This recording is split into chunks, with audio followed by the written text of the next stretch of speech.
The first guest is Queen Blessing. She's the current president of the Association of Movie Producers. And over the weeks when we started this program, we've had so many questions that we know that she's the best place to answer. But before we go there, the first question I'm going to ask you is this. Welcome to the show. Sorry. Thank you so much for having me. You see that I have so many things to talk about. That's why I'm losing my manners. I'm sorry about that. You understand? Now, my first question is this. You took over office from Madam Peace, may her soul rest in peace. Amen. About 1.5 years ago, if I'm right. Because of my head tie. About 1.5 years ago, if I'm right. So, will you say that, I know you guys campaign together. Yeah. Will you say that in those 1.5 years, you have continued with the vision that the two of you had for AMP? Yeah, I would say that I continued with the vision, and I was able to achieve at least maybe 90% of all the things we wanted to do. Top on the list was the Constitution, which she filed, and I made payments and made sure that passed through, and that was a big deal for us in the Association of Movie Producers. Yeah, and then also we talked about the HMO, which we now have. So yeah. Okay. My next question is this. I saw that 2 days ago, you put on your social media and some WhatsApp group that you want to contest again for the president of the Association of Movie Producers. Yeah. So my question is, you said that you have achieved 90% of the things that you want to achieve. Why do you want to be AMP president again?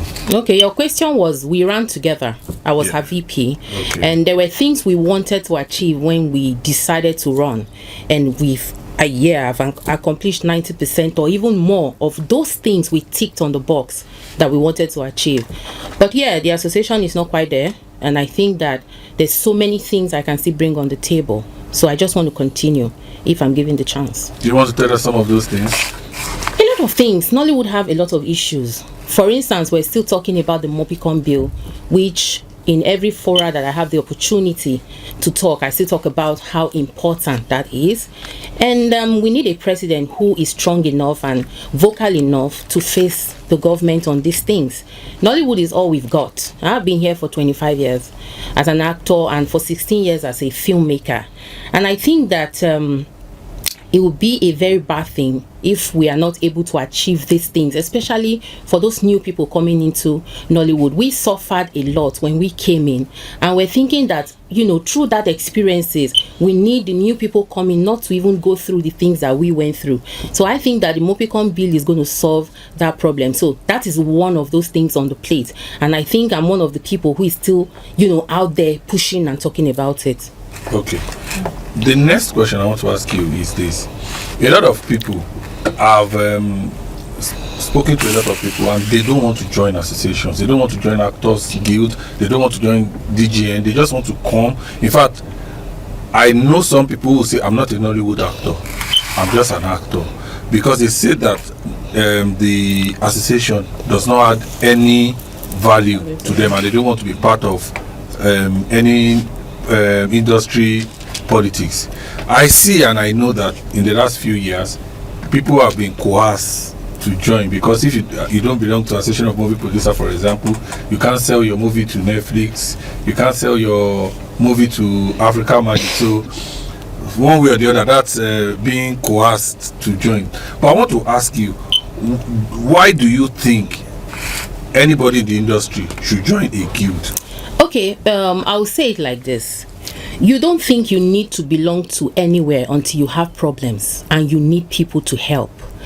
I will say, for instance, when Madam P. Isaiah Musigwe MFR was alive, may her soul rest in peace again, there's a producer who had issues with Milkmaid. For like 2 years, Censor Board refused to censor that film. And when he joined the association, one of the reasons he said he joined was to see if we could help him, and we did, and that movie was nominated for the Oscars because we went to Abuja, we pleaded our case, and we insisted that the film be seen again by those panels so they tell us what the problem really is, and let's see how we can talk to the producer to solve it. And we did, and that went through. So that person now can never go and tell somebody I shouldn't belong to an association. Recently we heard when the boat whatever happened in Delta State, I'm sure you know how I was on the hot seat with Arise channels and all of those things, making sure my producer was protected and making sure we channeled the issue to the right place, because I felt that the producer was being blamed, and it shouldn't be like that. The establishment and the boat rider should have been held accountable for what happened. We travel abroad, I travel all the time, and I see how these things are. Before you enter any boat, the rider will insist that you wear a jacket and all of those things. Why didn't the rider insist? So we were the ones going out there, and we made sure that our producer was taken to a safe place when it happened. Immediately it happened, otherwise she would have been killed.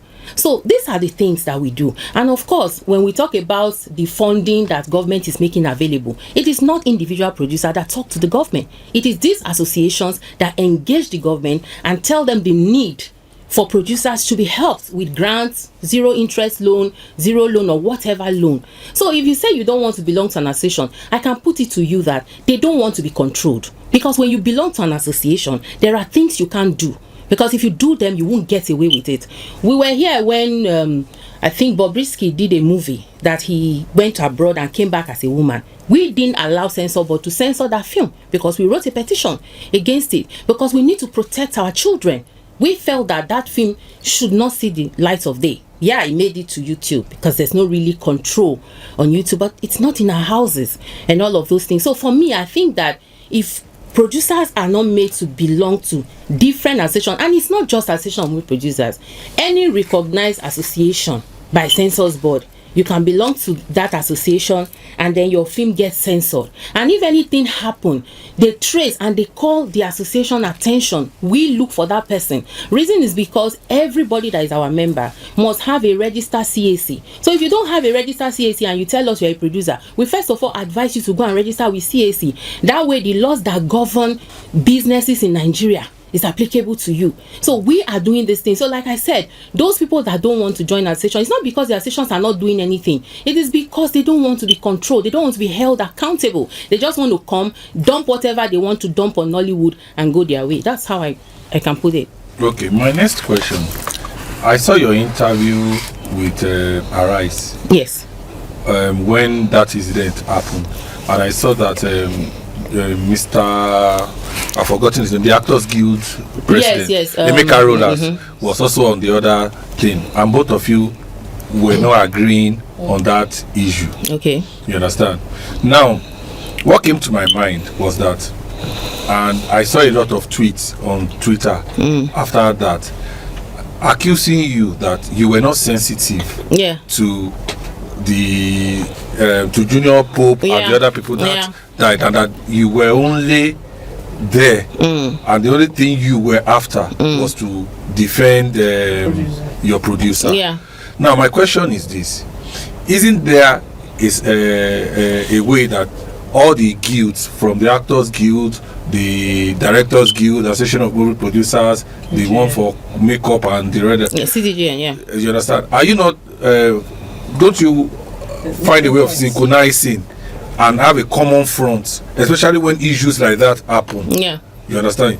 So that it will not be as if the actor, for example, at that point, Actors Guild said they banned the girl. You said they don't have a right to ban. Which he corrected himself. You understand? They don't have a right to. Yes. But if there was something like what I am talking about, you guys would have spoken about it. You would have known that he cannot ban your member, and it won't look as if these Nollywood people, they don't even know what they are doing. You understand? Okay, so to answer you, for starters, we have a federation, and the federation consists of all the guilds, recognized guilds in Nollywood, from the DGN, even the AGN. But the AGN pulled out sometime early this year for whatever reason. I don't want to go into that. And so at the federation level, when it happened, we all agreed on what happened, who was at fault, and what not. And for AGN, because they are no longer with us, they I think Emeka, maybe to be fair on him, probably needed to quickly put out something to douse the tension that was building up. And which is why I never dignified that his letter with another letter. Even when people called to say, look, Madam President, this is an insult. How can employers of labor? I said, look, the man must be under tension. I know that the first person that called me when this happened was him. And I know how much he protected my producer for me. So whatever letter he's written, it's just maybe trying to just calm people down. But it was important also to correct him on a live show, since I didn't write a letter. And immediately he said, the letter I wrote wasn't to say I banned the producer. It was to say my members should not work with this producer until further notice, which was not the letter anyway, but that was what he said. For me, it was satisfying because everybody now know exactly what kind of letter he should have written. My power starts and ends in AMP. Your power starts and ends in AGN. We must draw the line. You get? So that was taken care of, excuse me. And I think moving forward, there was nothing we didn't agree. In fact, when they were talking about going to court, when we left there, we laughed about it.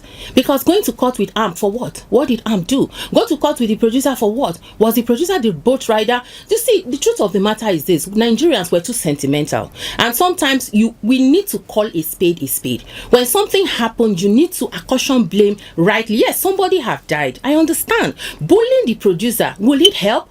You're just going to make her commit suicide for something. Even if that producer was there, she would have died that day. Because I can assure you, even she wouldn't have worn a life jacket. That is the honest truth. Because we saw videos of a previous day when she also didn't wear a life jacket. Now, these are people who decided to gamble with their lives. Yeah, you now come on a show and you are asked a question and somebody is saying you're not. I am not even on Twitter. I don't remember my password. So whatever was written there, I really don't care. But I am on the side of the truth. If this had happened in America, the establishment would have been held responsible. The boat rider would have been held responsible. I am well traveled. I started traveling at 19. I'm 44. So nobody can tell me right from wrong. And I went there and I stated the right. Did it come out nice? You said the truth. It doesn't matter. Even if this lady was not my member, I will still say the same thing. And you see, the Association of Movie Producers, being the employers of labor, when things happen, whether the person is my member or not, I protect the person because the whole of Nollywood belong to us and we belong to them. That is the honest truth. Everybody is working with us and we are working with them. We need them, they need us. So as a mother of Nollywood, we must protect our children. And so even if Adama Luke was not my member, I would have said the same thing. I'm always at the side of the truth. So whatever they wrote on Twitter, I saw some of them on YouTube when they were writing under the, oh, she's so insensitive. And this, now you sabi, Junior Pope was not a child. He was a full-grown man. If the life jacket they gave you, according to what we were told, was dirty, you could have walked away. You are a big star. You could have walked away. You could have even arrested the producer with the police for sending you to such a thing. You know, you didn't do all that and it happened, and then somebody is saying the producer is the producer. I will never agree that it's the producer that will take the fall. Even if we go to court today, it's the establishment and the boat rider that will be held accountable. Okay, my next two questions are these. The first one is this. What are you, it has happened now. Unfortunately, we lost Junior Pope and we lost, I think, about four more people. Now, the producers are the people who employ. Yeah. When any production wants to start, it first of all starts on the head of the producer, definitely. Before it goes on to calling an actor, calling this one, calling that. And you are the head of the Association of Movie Producers. What are you doing to ensure that there is no further recurrence of that? Well, like we've always done trainings for producer so that they can meet what best practice. The truth of the matter is that you can force a horse to the river, but you can't force it to drink water. And we know how we are in Nigeria. Sometimes most of us are very careless. Even seat belts. In fact, I carried somebody recently, and as we're entering the street, he just removed it. I said, why you remove and quickly? I said, I know they like seat belt. You get the point. The government had to put laws in place to say if you don't wear seatbelt, you pay XYZ for some of us to use seatbelt. And this is something that will protect your life. I had an accident in 2016. My airbag busted. Thank God for seatbelt, I would have died. So, I mean, these are things, but people know that this thing will protect your life. They will still not do it because they want a fast way or to cut corners or to cut whatever. We will keep encouraging them to do the right things. Normally, if you're going to produce a film, you need to have first aid. You need to make sure that your members have, if they have health issues. I'll give you an example. I did a movie, Red Flag, in I think May. My DOP, one of my DOPs, is hypertensive. I didn't know. So while we were on set, he was sweating so much. My son came to meet me and he said, "Mommy, this guy is sweating so much. I know it's hot here, but this is not normal sweat. He's in a military school, so I think they teach them all those things." And I said, "What do you mean it's not normal?" I said, "Me self they sweat." And I said, "No, Mommy, look at your sweat and look at his own." So I went to meet him. "Are you okay? What's wrong?" He said that he hasn't taken his BP drugs for 2 days. I said, "Why?" He said he forgot it at home. I said, "Okay, when you came, why didn't you tell me that you forgot your BP drugs? Let's buy for you. Even if I don't want to buy with my money, I could have just bought and deduct it from your money." Do you know, which it will even come to that, how much is BP drug? So I quickly stopped him from working. I sent somebody to buy the BP drugs for him and he took it. And that same guy cut his leg when we were shooting. Now, this is a fine posh house, luxury in Lekki. Nothing happened, the ties were okay. But I don't know, he was running down the stairs, he cut his leg, blood everywhere. I stopped the production, took him to the hospital, treated him with my money. Now, accident happened. And when they happen, it's the producer that takes care of everything, make sure that the person is okay. Now, if the person don't die, then what do you do? It's quite unfortunate. Accident happen all the time. But also, such a person, if he had died on my set, will you blame me? I don't have a way of knowing you are hypersensitive if you don't tell me. You have to tell me. And there's no way I could have known you forgot your medicine if you don't tell me you forgot your medicine. So we all have a responsibility to make sure that we are all okay. The producer sets the table and invites everybody to dine. And if you leave your food to go and eat yourself and with people all over the place, you don't know who hates you and you are poisoned, it's not on the producer. If you're going to eat yourself, either finish eating or you take your food alone. That's how it is. Yes, the producer will always be blamed because we are the one that bring everybody. But I'm thinking it's not fair. It's not fair. You can only be human, and that's what it is. Okay. My next question is this: a lot of people are of the opinion that the entry point for Nollywood is too weak. Okay. That the madam on the street can tomorrow become a producer next week, and before you know it, you will see him commanding all the big actors once he has money. And recently, I think about 3 or 4 weeks ago, the Nigerian Film and Video Censors Board had an event where the EFCC chairman representative said Nollywood people should be careful about being used to launder money. You understand? And I remember too that about 3 or 4 years ago, EFCC came to raid a set where they felt that some Yahoo boys were the one who were behind the production. That it became a very big issue. They arrested some actors because it was an actress who was the producer. The Yahoo boy was supposed to be the executive producer. So what's your take on this? What do you think we can do on the entry point, and your own take on what the EFCC people are saying? Okay, my answer is always on the people's side. Excuse me. When I came into Nollywood, there was no restrictions. And here I am 25 years later doing great. And I've not done anything dubious. For anything, my integrity is fantastic. I'm sure you know that. Whether you are in Nollywood or not, if you want to be dubious, you would be. And also, for the Association of Movie Producers, let me speak for us. When you want to join AMP, first of all, you must have a registered company. It means that you are following the law to do business. You must have produced at least a movie or about to produce. Those are our criteria. Now, if you are a kidnapper, there is no way we will know. Kidnapping, they don't write it on anybody's forehead. Look, people that are kidnappers, they are the most friendliest people ever. They are the most caring. And because that is how they lure you. until they kidnap you and start asking for ransom. So if there is no way we can know that, our form states that you need 2 guarantors. Sometimes those people that guarantees you are big names that we know, that we've known for years, and no police have arrested them before. So why are we going to now stop you from coming into the industry? Now, you talked about people saying that malams can talk. Yeah, a malam cannot be a producer, but a malam can be an executive producer. When it comes to producing, we have different producers. A producer must know their onions, know exactly what they're doing to be able to produce a movie. The producer's job is the hardest job. I always tell people that a producer, they call them producer. Now we be PA. We make sure that every aspect of production is managed, from the actor, the director, to everybody. That is a producer. There is no way somebody walking in today will know that. You have to learn on the job. But somebody walking in today can be an executive producer, meaning that your money gave you that title. And it's just a title. It has nothing to do with anything. That's why you don't see them winning awards. Producers wins awards. I've never seen any serious person that gives an executive producer an award because he brings money. No. You can get that money from anywhere. And another thing is, producers, we constantly need money. We take loans. We sell our houses to produce. We've built Nollywood with our sweat and blood. So if somebody comes to me today and say, Queen, I want you to shoot a film for me. This is 1 billion. Do you think I'm not going to take it? I will take it. Now, if EFCC find out and say, okay, they are tracing money, and they trace it to me, I will tell them where I got the money.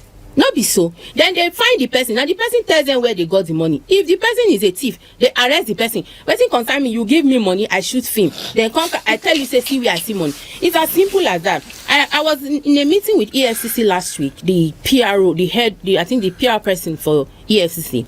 And one of the reasons I requested for that meeting was because while I was in Germany, they had this roundtable discourse you were talking about.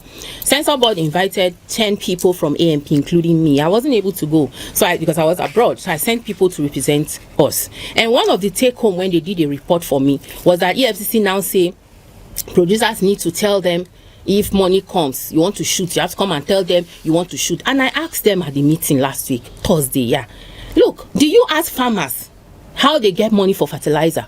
It's the same thing. You are not asking farmers how you get money for fertilizer. Farmers don't come to declare to you, I want to go and buy fertilizer, or see where I get money. If you see anything fishy, you trace. The only way for you to trace people that are dubious is bank. If any money hit my account that is not supposed to hit my account, that has not been hitting my account, you trace me. And then I tell you where I see the money. You trace the person until you catch the person. That is it. You can't come and tell us to come and report to you. You people cannot do that. If you want to enter Nollywood, you enter us the way other parastatals have entered us. I'm an NDLEA celebrity drug-free ambassador. They've trained us in how to know who is on drugs. If I see somebody taking drugs now, I will tell you, Sheon, this person, they take cocaine. Because they have trained us. So you come in, train us, also make some of us brand ambassador, from the producer to the actor to director to comedians to musicians. Make us brand ambassadors. That way, even people that want to come and clean their money in Nollywood, naturally, we run away. That is just it. And besides, Nigeria has been done in a way that almost all the money rolls in the bank. So there is no way you would, get a dirty money that they cannot trace. Do you get the point? So telling us to come and declare. So take home from that meeting was that they are not asking us to do that. They just want us to be more careful and all of that. And they have agreed to collaborate with us, which was the best thing that could have happened between us as a relationship, because they need us, we need them. If EFCC and all these agencies are not there, some of us will not even be able to work, because look at what happened to Shan George. Somebody swept her account, even though the money was not plenty, but the money was plenty to her. 3-point-something million is not a joke. So we need people like EFCC and co to make sure that the society is safe. We are willing to work with them, but they need to come into the industry in the right way, and that's the direction I channel them to, and we are on the same page. All right, we are running out of time. My last question to you today is, what do you think, and I want you to answer us in 60 seconds because we're out of time. What do you think, honestly, that the government can do? Because Nollywood employs hundreds of thousands of people, directly or indirectly, every year, you understand? What do you think the government can do to help make Nollywood move to the next level? Well, one of those things will be infrastructure. We need studios, because sometimes when we go to shoot, area boys gives us problems. We need studios so that at least even some of these risks we're talking about can be minimized. And also we need funds. Producers will always tell you funds. And we need funds in the true sense of it, not funds that some people, because of their friends and who know who is able to access. That smallest producer in Asaba to be able to access. And if you're giving us funds, of course, because of the kind of industry we are in, you can't tell us start paying in 2 months. No, tell us to start paying in 6 months, because that is the period we need to make sure that the movie gets into the market and then we start getting returns. And then if you're giving us any funds, it must be zero interest or whatever interest, but not the kind 30% that we get in normal commercial bank. So I think infrastructure and funds, yes. All right, thank you so much, Queen Blessing. I hope that we have so much to talk about, but the last 30 minutes we've talked about so many things, and I'm sure that a lot of people have learned so much. I'm sure that another time when some things are happening in the industry, when we ask you to come, you will come back. Oh, again. Definitely. I will wish you all the. When is your election? 28th of this month. I think less than 20 days from now. Okay. Who is contesting against you? I'm the only one. They even bought my form for me. Okay. Yeah, my form was bought for me because they want me back. All right. Thank you so much for coming on the program. Thank you. Thank you all for right. having me.